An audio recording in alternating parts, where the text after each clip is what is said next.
Beras adalah komoditi pangan yang sangat penting di dunia karena ini adalah sumber pangan utama di Asia. Kenyataan ini membuat teknologi pertanian padi terus berkembang dalam riset dan pengembangan maupun budidaya dan produksi.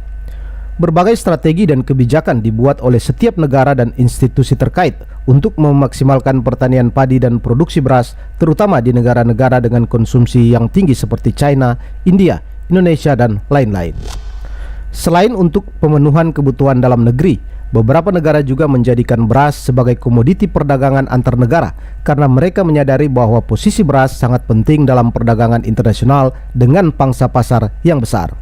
India, China, Thailand, Vietnam, dan beberapa negara produsen terbesar dunia tercatat juga sebagai konsumen dan eksportir terbesar, kecuali Indonesia yang tidak masuk daftar top eksportir meski masuk 5 besar produsen terbesar. Artinya Indonesia mengalami kekurangan produksi. Danau Haihu di Tiongkok memiliki industri aquaculture yang luas selama ini, namun mengalami masalah untuk masa depan industri tersebut. Tim peneliti belakangan mulai melakukan intervensi dengan memilih spesies tanaman yang akan mempercantik danau dan juga memberikan pertumbuhan akar yang cepat yang berfungsi sebagai habitat bagi ikan asli untuk bertelur dan memberikan perlindungan dari ganggang beracun. 3 bulan setelah implementasi proyek, air bersih sepenuhnya tanpa alga yang terlihat dan transparansi air meningkat sebesar 250%. Tanaman telah menyerap kelebihan nutrisi, memotong pasokan nutrisi yang dibutuhkan ganggang untuk tumbuh. Akar menggerakkan biofilm kuat yang menangkap nutrisi dan polutan dan mengidentifikasi air dan berhasil memulihkan keseimbangan alami. Minimnya biaya operasional membuat teknologi ini menarik bagi pemerintah daerah dan pengelola air yang membutuhkan hasil cepat dengan harga terjangkau.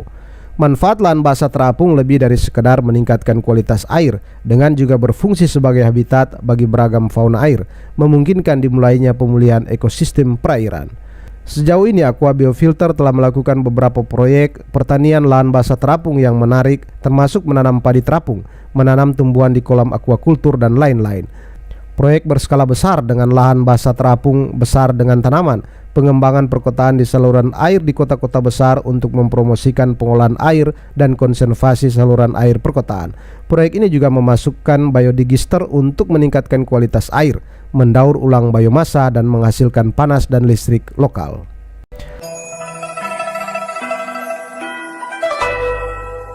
Aspek ambisius dari proyek ini adalah untuk meluncurkan sistem aquaponik terbesar di dunia, berukuran lebih dari 4 hektar, menggunakan teknologi baru dalam kombinasi dengan bambu kuno yang digunakan dalam bangunan tradisional Tiongkok. Eksperimen menanam padi di kolam ikan memberikan landasan untuk meningkatkan danau dan badan air yang lebih besar untuk perbaikan tanah dan air. Teknologi pulau terapung dan danau basah adalah bagian dari gelombang baru inovasi yang meniru alam, menggunakan biomaterial dan biologi tumbuhan untuk meremediasi dan memulihkan keseimbangan alam dengan proses yang tidak beracun dan berkelanjutan. Konsep tersebut diadaptasi dari lahan basah alami yang memproses nutrisi dan polutan dengan tanah dan tumbuhan. Pertanian padi apung merupakan teknik budidaya padi dengan memanfaatkan rakit sebagai media tanam. Sebenarnya teknik ini telah lama digunakan oleh petani di wilayah beresiko banjir. Namun teknologi yang dipraktekkan masih tradisional sehingga hasilnya kurang optimal.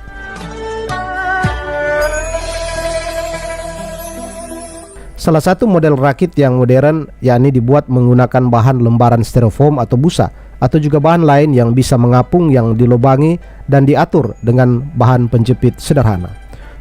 Umumnya petani padi terapung di Tiongkok melakukan ini sekaligus memelihara ikan. Metode ini tidak hanya menyerap air buangan yang dibuang selama budidaya ikan, tetapi juga mengurangi penggunaan pupuk dan pestisida kimia karena tidak diperlukan pupuk untuk membudidayakan padi. Sementara itu di berbagai tempat berbeda, banyak juga petani padi di Tiongkok yang melakukan inovasi budidaya padi terapung dengan menggunakan media-media selain bambu, seperti yang ada pada video ini.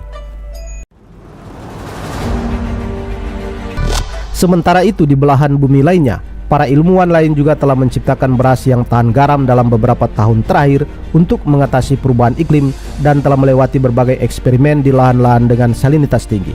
Agrisi, sebuah perusahaan yang berbasis di Selandia Baru yang berspesialisasi dalam proyek ilmu pangan, telah memperkenalkan arah baru pertanian, membantu meningkatkan produktivitas berkali-kali dibandingkan pertanian tradisional. Dengan menganalisis dan mengubah DNA varietas padi, tim menemukan cara inovatif menanam padi di laut tanpa tanam. Alih-alih mencampurkan gen dari banyak tanaman untuk menciptakan varietas baru tanaman yang toleran garam, Agrisi mengubah gen langsung pada tanaman padi, membantu padi mengatur asupan garamnya sendiri serta jumlah garam di dalamnya. Sel melindungi DNA dari salinitas dan bahkan meningkatkan kemampuan ini dari generasi ke generasi. Agrisi menggunakan teknik penyuntingan gen untuk memperkuat gen toleran garam yang sudah ditemukan pada beras untuk menumbuhkan biji-bijian di pertanian laut terapung. Padi ini tidak membutuhkan tanah, pupuk, dan air tawar. Perusahaan rintisan Kanada ini menurut pemberitaan di situs resminya telah meluncurkan pertanian percontohan kecil pada Januari 2022 dengan rencana produksi skala penuh di akhir tahun.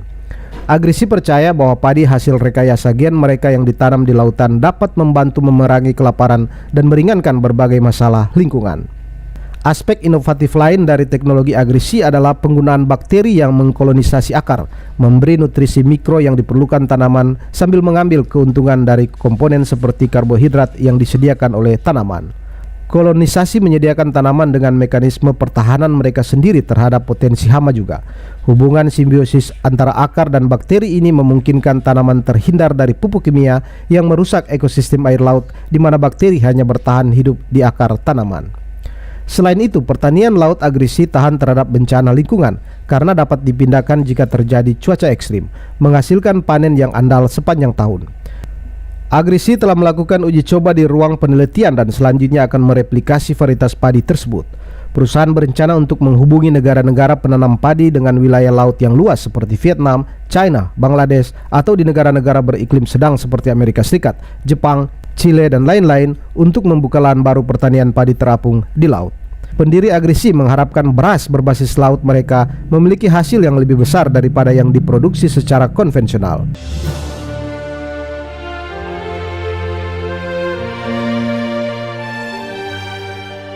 Sebuah proyek pertanian bunga terapung yang luas juga dibangun di Provinsi Jiangsu, Cina. Lokasi ini menunjukkan kecerdasan hebat orang Tiongkok kuno. Tempat ini merupakan warisan budaya pertanian yang unik di pedalaman Sungai Lixia di Provinsi Jiangsu.